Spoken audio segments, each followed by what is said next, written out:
Vavá, Oi. pensando aqui no evento lá da Adidas com a Strava e tal, você vê que repercute muito, e o que eu percebo cada vez mais, assim, é pessoas querendo se tornarem influenciadoras, né? Sim, sim, Por que sim. você acha que as pessoas querem tanto se tornar influenciadoras? Edu, esse é um movimento do que vem da internet, tá? Antigamente, o que a gente acompanhava era a TV. A gente só enxergava a TV. Inclusive, o esporte, nós não tínhamos esse ritual de esporte que nós temos hoje. Então, você acompanhava os atletas profissionais.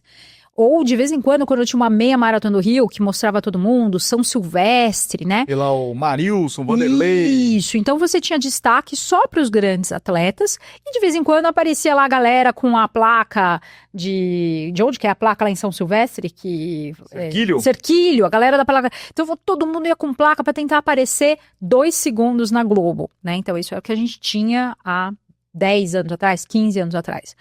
E com a corrida fazendo esse sucesso todo e com o movimento, e é um esporte fácil, né, se você for parar para entender. Você coloca lá o tênis, faz o seu treino, e aí o que aconteceu foi um movimento que as pessoas perceberam. Eu posso ser o criador de conteúdo, porque eu crio, coloco na minha rede social e quem quiser me acompanha. Isso é um movimento crescente. Foi o que eu fiz, inclusive, lá atrás. E o que cresceu hoje, eu costumo dizer o seguinte: o que que aconteceu? Hoje nós temos uma sala pequena, antigamente era uma sala pequena, com poucas pessoas mostrando e muitos microfones. Imagina isso, uma sala bem pequena, com uma, duas pessoas e um microfone. Hoje existe o mesmo tamanho de sala, com poucos microfones e muita gente falando ao mesmo tempo. Então tem muita coisa. E aí você precisa aprender tanto a lidar com isso ou tomar proveito disso. Porque aí todo mundo pode ser um influenciador. Você tem conta no Instagram, qualquer rede social, tá aberto, você é um influenciador. Não importa o teu número. Hoje você fala, os números não importam. Você pode criar o que você quiser. Se tiver uma audiência ali, ela tá te vendo, né? Isso criou um poder muito forte. Daí é que apareceram tantos influenciadores, né? Esse número para todos os lugares. Todos os lugares que você imaginar tem influenciadores.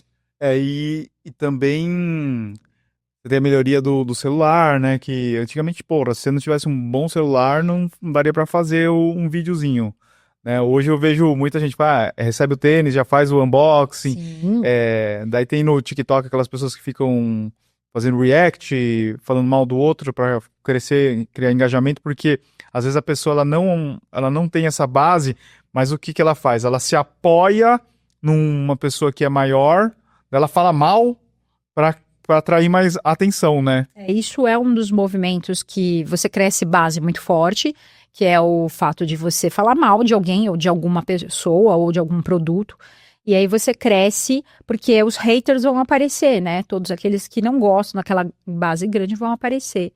Mas não é um bom jeito de se crescer. Não. Falar mal, ó, pra você que quer ser influenciador ou já é influenciador, não use essa estratégia de falar mal do outro, porque você vai atrair maus É uma seguidores. base É ruim. uma base ruim. E daí você vê que existe até algumas pessoas que começaram dessa forma, hoje elas lutam pra limpar a base dela, porque é uma base ruim.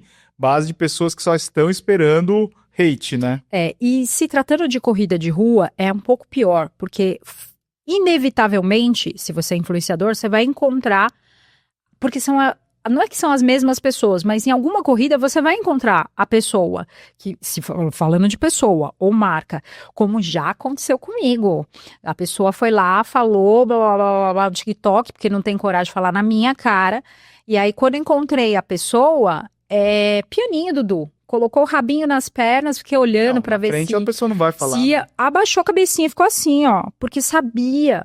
Então, assim, cuidado com o que você fala, cuidado com para quem você fala, e principalmente respeita quem já tá ali, ó, que é o que eu falo. É muito fácil você chegar hoje e querer sentar na janelinha. Difícil foi o que a gente passou lá atrás, e eu tenho muita coisa para falar, principalmente quando se trata sobre mulheres.